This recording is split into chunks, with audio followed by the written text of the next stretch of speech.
स्वागत है इस नए विश्लेषण में। दिवाली की रात, रोशनी, खुशियां और मिठाइयां।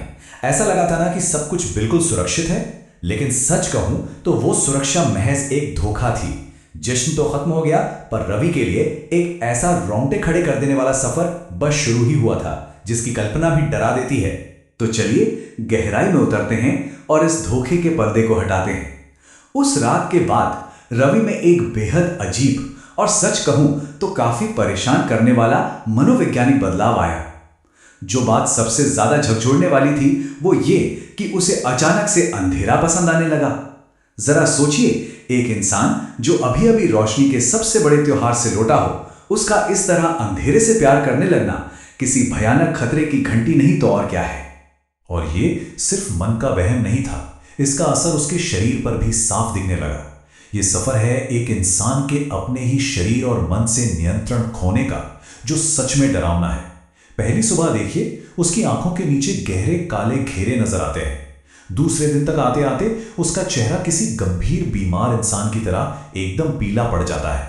और तीसरी रात अंधेरे की वो अजीब सी प्यास उस पर पूरी तरह हावी हो जाती है। ये कोई आम बीमारी तो बिल्कुल नहीं है, ये कुछ ऐसा है जो उसे अंदर ही अंदर खोखला कर रहा है। और यहीं से कहानी एक खौफनाक मोड़ लेती है, एक ऐसा मोड़ जो जानी पहचानी चीजों को भी खौफ में बदल देता है। होता कुछ यूं है कि रवि अपने कमरे में बिल्कुल अकेला बैठा था, चारों तरफ एकदम सन्नाटा। और तभी उस सन्नाटे को चीरती हुई एक आवाज आती है, टक। बिना किसी के जलाए, बिल्कुल अपने आप उसके ठीक सामने एक दिया जल उठता है। और सबसे खौफनाक बात, उस दिए की लौ कोई आम लौ नहीं थी, वो फिर से नीली थी। बिना किसी चेतावनी के हुआ यह हादसा उसे सीधा खींचकर उसी भयानक दुस्वप्न में ले जाता है जिससे वो मुश्किल बचकर आया था। यह देखना सच में खौफनाक है कि कैसे एक पल में हमारा सबसे सुरक्षित ठिकाना, हमारा अपना कमरा, एक सुपर नेचुरल जाल में बदल सकता है। जैसे ही रवि ने उस नीले दिए को छुआ, सब कुछ पलटने लगा। वो जानी पहचानी दीवारें अचानक काली पड़ने लगीं और कमरे की हवा इतनी ठंडी हो गई कि खून जमा दे। देखते देखते वो अपनी ही आंखों के सामने वापस उसी भूतों की दुनिया में पहुंच गया था। लेकिन इस बार मामला और भी ज्यादा संगीन था। पिछली बार की याद करें तो वहां मौजूद भूत मुस्कुरा रहे थे, पर अब उनके चेहरों पर भयंकर गुस्सा था। उनकी आंखों में झांकने पर एक अजीब और जानलेवा चमक साफ नजर आ रही थी। ये महज कोई बदलाव नहीं था, बल्कि एक सीधा और खौफनाक इशारा था कि अब जान का खतरा कई गुना बढ़ चुका है। और इसी खौफ के बीच सामना होता है उस सच से जो किसी के भी होश उड़ा दे, साक्षात उस बुजुर्ग भूत से सामना। रवि अब उन डरावने सायों के बिल्कुल बीचों बीच खड़ा था। हवा में ऐसा भारीपन था जो हड्डियों तक को सुन्न कर दे। तभी उनमें से एक साया आगे आता है और एकदम ठंडी, कंपा देने वाली आवाज में पूछता है, तुम वापस क्यों आए? इस सवाल की गूंज रोंगटे खड़े कर देने वाली थी। रवि कांपते हुए बताता है कि वो खुद नहीं आया, उसे जबरदस्ती खींचा गया है। ये वो भयानक पल है जब यह साफ हो जाता है कि कोई बहुत ही ताकतवर और अनजान शक्ति उसे कठपुतली की तरह नचा रही है। और तभी एक और आवाज गूंजती है, क्योंकि अब तुम हमारे हो। यह उसी बुजुर्ग भूत की आवाज थी जो इस बार पहले से कहीं ज्यादा खतरनाक लग रहा था। यह सिर्फ एक वाक्य नहीं था, यह एक ऐसा फैसला था जिसने बच निकलने की किसी भी झूठी उम्मीद को जड़ से खत्म कर दिया। दरअसल ये नीले दिए का श्राप कोई आम भूतिया कहानी नहीं है, ये एक पक्का और खौफनाक अलौकिक बंधन है। इसके नियम पत्थरों पर लिखी लकीर की तरह साफ हैं। जिसके भी हाथ में वो नीले रंग का दिया जलता है, वो धीरे धीरे उसी डरावनी दुनिया का हिस्सा बनने लगता है। ये एक ऐसा संक्रमण है जो सीधा इंसान के अस्तित्व को ही मिटा देता है।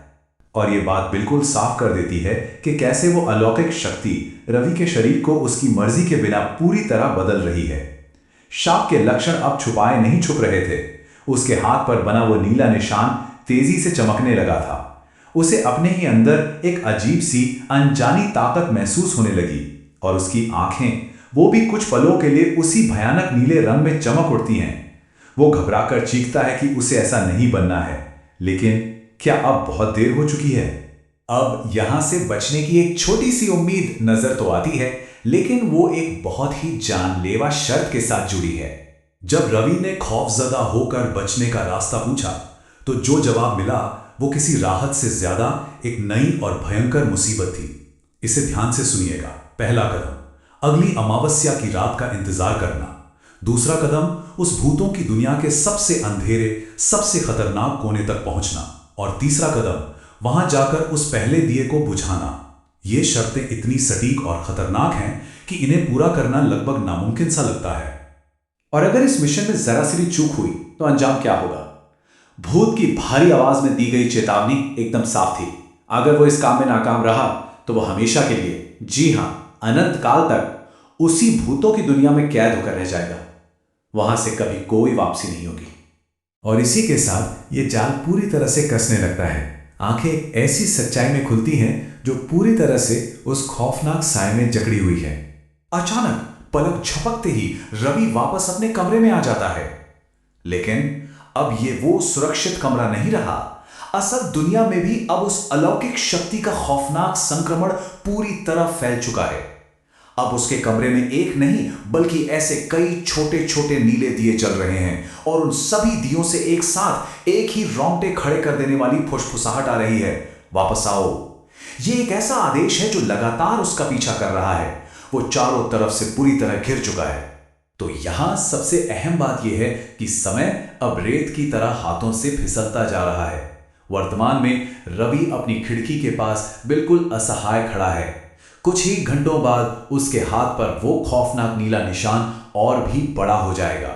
और सबसे डरावनी बात, क्या चीज तेजी से करीब आ रही है? अमावस्या की वो काली घनी रात। उसके पास फैसले के लिए समय अब बस खत्म ही होने वाला है। इस पूरे खौफनाक विश्लेषण के बाद जो सबसे बड़ा और भयानक सवाल हमारे सामने खड़ा होता है वो ये नहीं है कि रवि वहां वापस जाएगा या नहीं, बल्कि असली सवाल तो ये है कि क्या वो कभी वापस आ पाएगा। चलिए इस दिल दहला देने वाले सवाल के साथ आज के इस सफर को यहीं रोकते हैं।